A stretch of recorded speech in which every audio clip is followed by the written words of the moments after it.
Well, this is going to be a fun video, and my voice is really messed up still. So I figure I should start recording this. A few days ago, I got an email that I have a Section 3 notice, I guess is the way. It doesn't necessarily say violation from Amazon, and I figure I will talk through some of the things going on with that, what I've figured out, and kind of what the steps forward's going to look like. But I'm not feeling good. Not even sick-wise, about the business. For those of you not Amazon sellers or within the industry and have knowledge of what a Section 3 looks like. So basically, a Section 3 is the death sentence notification you get from Amazon. And they basically are saying that they think you are selling counterfeit goods or something similar.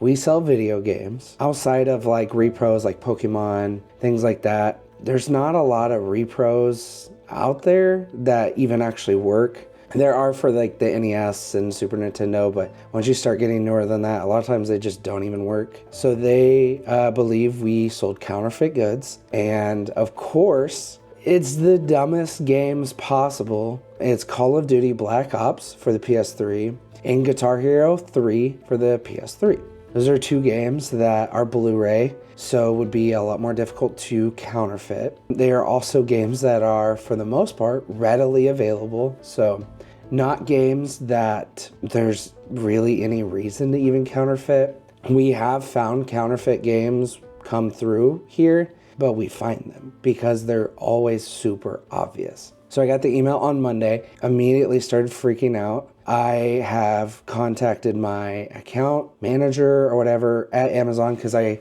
have a large enough Amazon account that I actually have one. And he has constantly reassured me that we are fine. We'll see what that looks like. And then I have contacted a lawyer, one that deals with Section 3 violations or notices. Without a doubt, do not believe that we violated this. I contacted her and I have sent over the documentation I have. I do have an invoice with those games on it. It's from a game store. I don't know that Amazon will accept that, but she said it looks amazing or fantastic. That was the word she used. So they need invoices, articles of organization, so me creating the business, bank statements. They need my driver's license, invoices for the purchases. I have also created a standard operating procedure on how we handle fake games, how to identify. So I'll be providing that.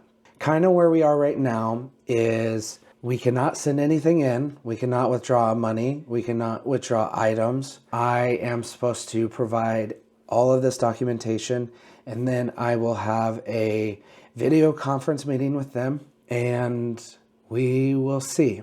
I am absolutely terrified that we are going to lose our Amazon business. And someone may comment like, oh, why don't you just make another one or something like that. Everything is tied to my business or my personal. So my EIN with the government and my social security number, as well as we would need to replace every computer.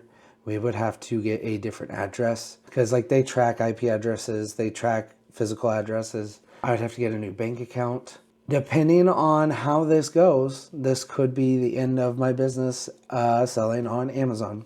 Obviously, we are getting a physical location. We are opening a brick and mortar. But without Amazon, this makes that jump a lot scarier. All right, so the way it's written is, says you are invited to appear for virtual identity verification or a video interview. Before we help you connect with an Amazon associate, we need you to upload some documents required for this verification. Click here to upload your documents. So it does not say if I have the phone call immediately afterwards or if I have to schedule it. We shall see. Another thing I thought of that you may be curious about is like my account health. On my account, I have 0 violations, including the 3 that they were referencing in this email. I have no inauthentic claims. I have no overprice errors. I do not have any kind of violation. It's 0, 0, 0, 0 across the board. My score is 480. So it's a good score as well out of 1,000. And that may sound low, but you need 200 to have a good score, I believe is the number. And ours is 480. So I don't know why this is happening. I do not know anyone that has gotten past the Section 3 personally.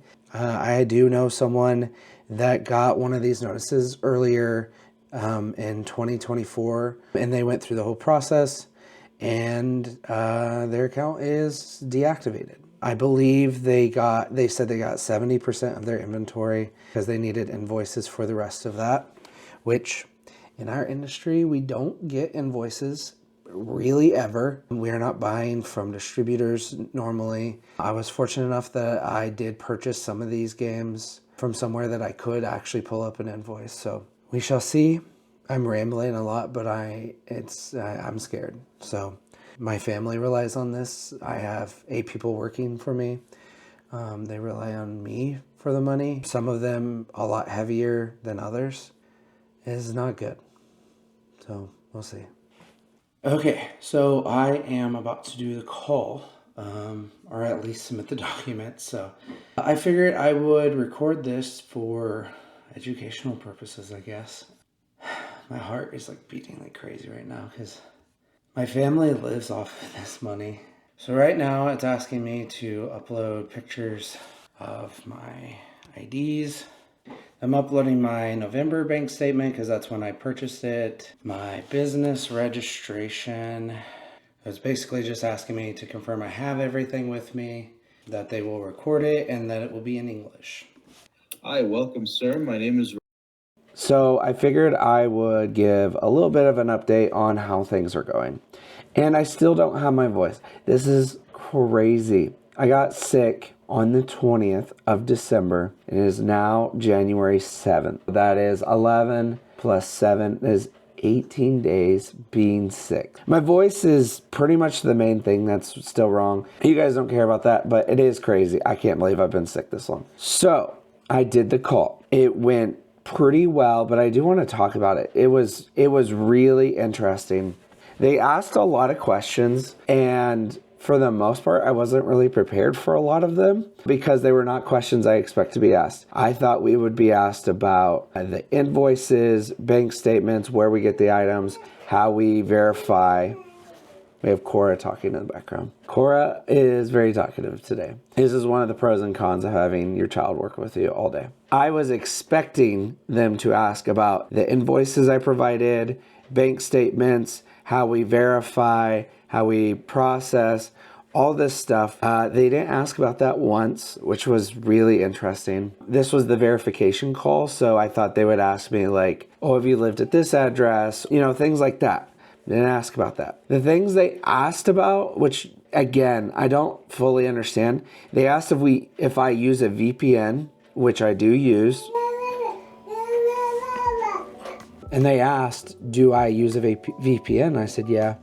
And they asked a ton of questions about that. And I don't really know why they asked about the VPN. A lot of people use it. I use it for privacy reasons. They asked a lot about that. They seemed really confused. They mentioned the different locations that I'd signed into within the day, which most likely would be the VPN, our actual address. And then they also had Missouri, which I don't really have an answer for that. They were really fixated on that. They asked a ton of questions about my bank accounts, not necessarily for the purchases of these items, but more like what my accounts were, what the last 3 numbers were. So that was interesting. I wasn't really prepared for them to ask about like what bank accounts I have.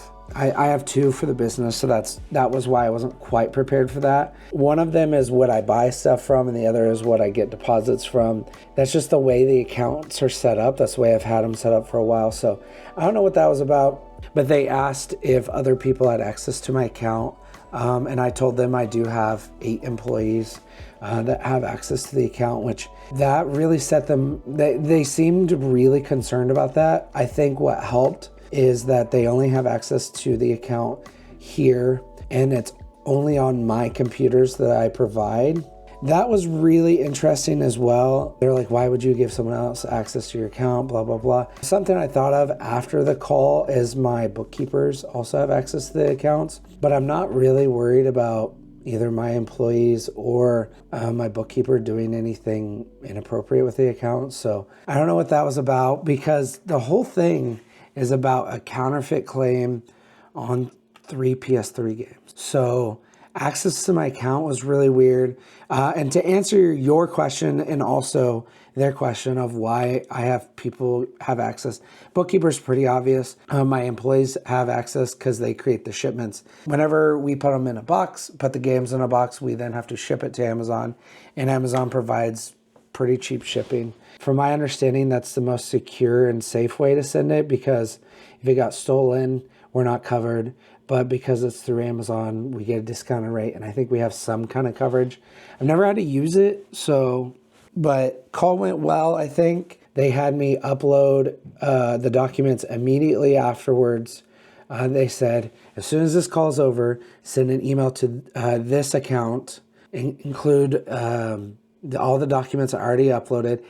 They did ask to know who all actually works here, so I uploaded that. And that was Friday. I did not hear anything over the weekend. Monday was interesting. No one was here because we had a ton of snow, and basically all the roads around me were closed. So I got a second notification from Amazon thanking me for doing the call and then telling me to send in the info, which I already sent it in. So I resent it in. I just forwarded the original email to the address again.